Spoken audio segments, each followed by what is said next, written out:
As I was about to mention it, Your Honor, we can reconsider, For perhaps. the end.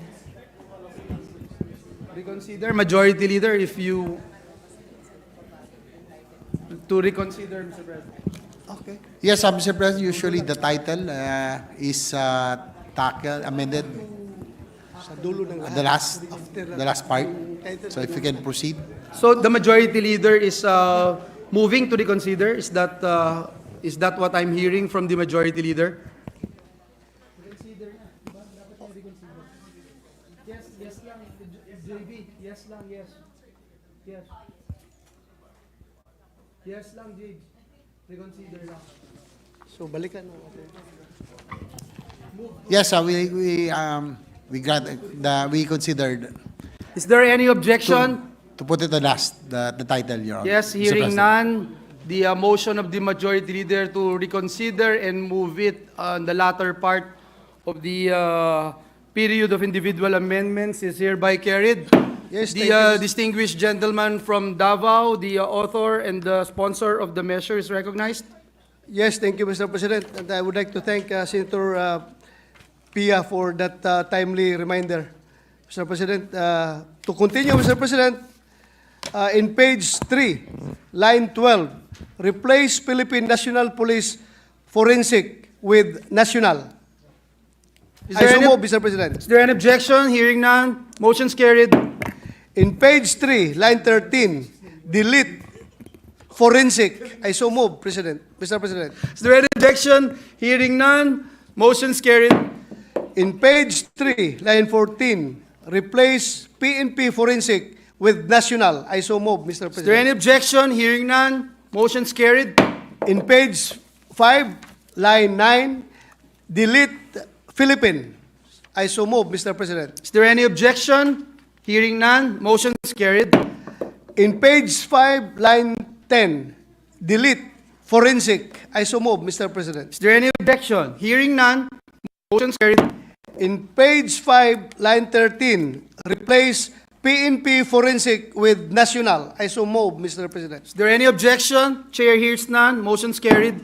In page 5, delete line 29 entirely. I so move, Mr. President.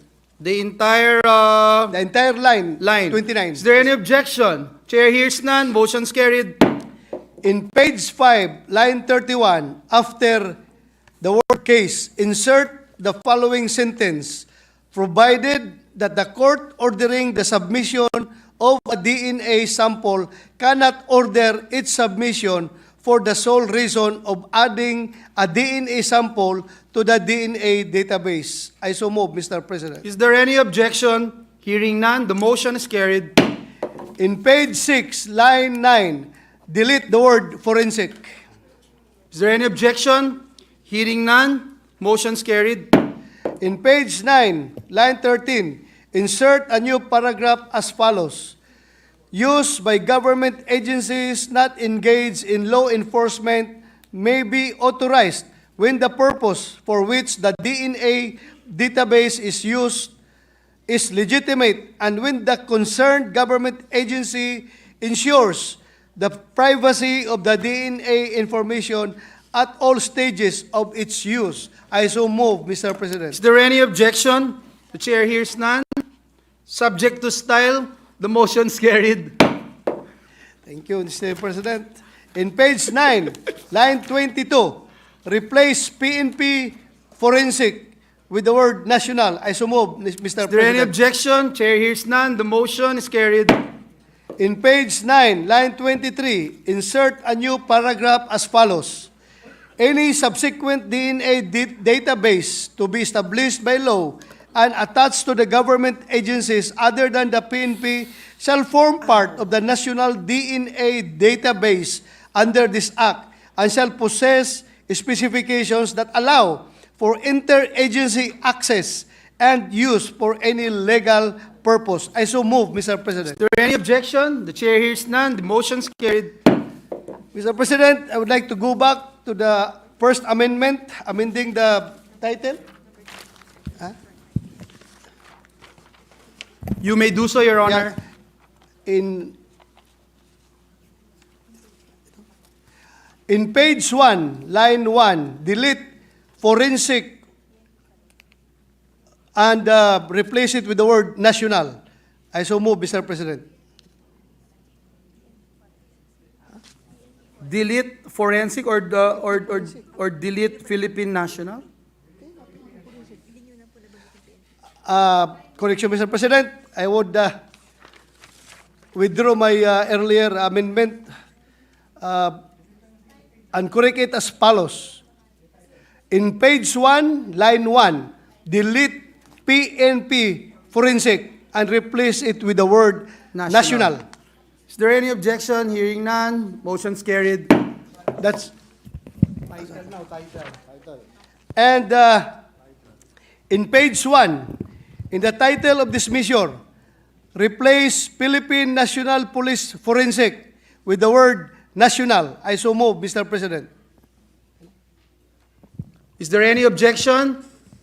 The chair hears none. The motion of Senator Bato is hereby carried. Thank you, Mr. President. That would be all. The distinguished lady from Taguig Meron ka? and Patero, Senator Pia Cayetano, is recognized to introduce her individual amendments. Actually, Mr. President, I am just reading it as His Honor is going through his amendments. And I just caught something on page 9.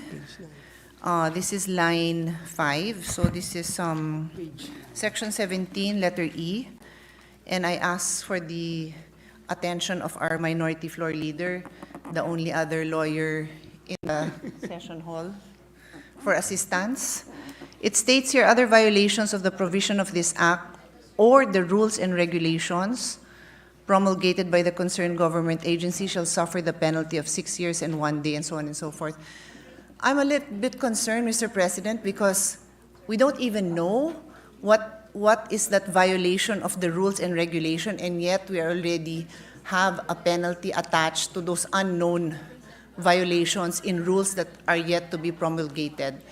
I don't really feel comfortable with this, and I'm trying to recall if we've ever had similar provisions. The Senate President just entered the room. Maybe his guidance can also be, we can seek his guidance. Did you hear my question, Mr. Senate President? So, yeah, I think this is a bit irregular. But I'm happy to be guided, no? I'm happy to support the intention. It's just that I cannot imagine that that we agreed on penalties for actions that we have yet to define in the rules. Yeah, thank you for that timely observation, Mr. President. I am willing to accept any amendment coming from the good senator if she wants to amend this particular provision, because I myself is not also comfortable because this is only the proposal coming from the Philippine National Police. So alam nyo, pag sila maggagawa ng IRR, gusto nila may ngipin yung kanilang IRR na gagawin, kaya nilagay nila ito. But para sa atin mga legislator, we feel uncomfortable because baka mamaya yung IRR nila mas mag-i-exceed pa sa spirit of the law itself. So yan ang ating babantayan. So I am very much thankful to the timely intervention from our good senator from Taguig, and I'm willing to accept any amendment.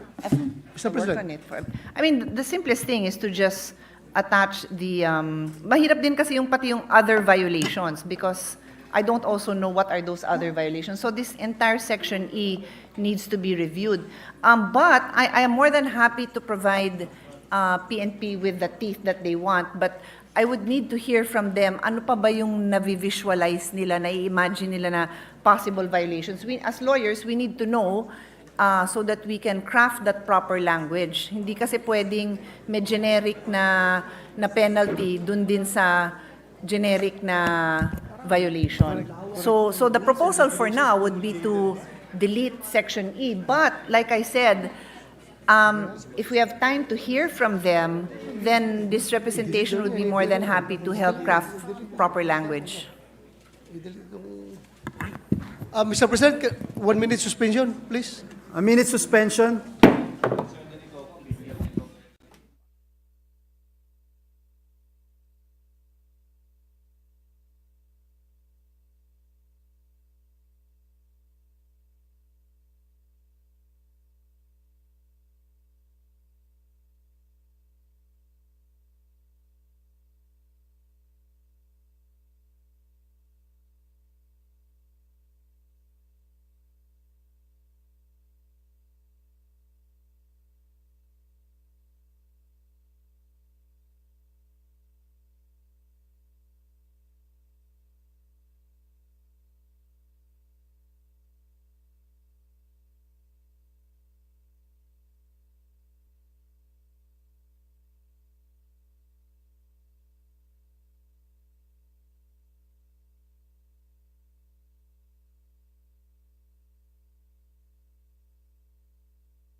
Session is resumed.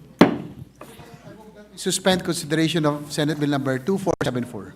Any objection? Hearing none, same is approved. Majority Leader? Mr. President, I move that we resume consideration of Senate Bill number 2762. This is the Create More Bill. So move, Mr. President. Any objection? Hearing none, the same is approved. I move to resume the period of individual amendments using the clean copy of the bill as of August 28, 2024 as our working draft and recognize the sponsor, Senator Win Gatchalian, and to propose individual amendments is the principal author, Senator Juan Miguel Zubiri. So move, Mr. President. Any objection? Hearing none, the same is approved.